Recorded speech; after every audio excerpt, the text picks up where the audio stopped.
Rendons-nous à présent à Madinani, dans le nord-ouest de la Côte d'Ivoire, où la campagne de distribution de kits scolaires de la Banque mondiale bat son plein.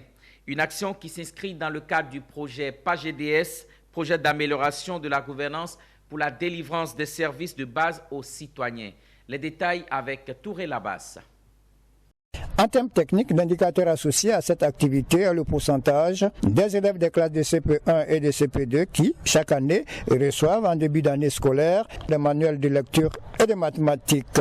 Mis en vigueur en 2019, le PAGEC, le projet d'amélioration de la gouvernance pour la délivrance des services de base aux citoyens, a pris son envol en 2020. Et en seulement 2 années d'exercice, le projet a procédé à la distribution de plus de 3 400 000 manuels scolaires aux élèves des classes de CP1 et de CP2 sur l'ensemble du territoire national, ce qui constitue un volet important pour le PES-Gov, le programme social du gouvernement ivoirien.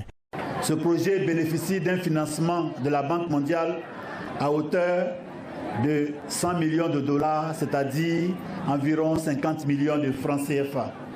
Le déplacement de Madinani a consisté à sensibiliser tous les acteurs du système éducatif, tout comme les parents d'élèves, à encourager le donateur à faire plus, à savoir le groupe Banque mondiale. À cet effet donc, le représentant de Madame le coordonnateur du PAGEC, à savoir Madeleine Yao, s'est appesanti sur 3 axes majeurs, non sans oublier de signifier que ces manuels en aucun cas ne devraient se retrouver sur les étagères des marchés. Premièrement, il s'agit d'indiquer et d'insister sur le fait que les élèves doivent disposer à plein temps de ces manuels distribués, c'est-à-dire pendant les cours en classe et à la maison. Au nom de l'État de Côte d'Ivoire, le préfet de Madinani a vivement remercié la Banque mondiale. Par la suite, il a promis de traquer les éventuels fraudeurs.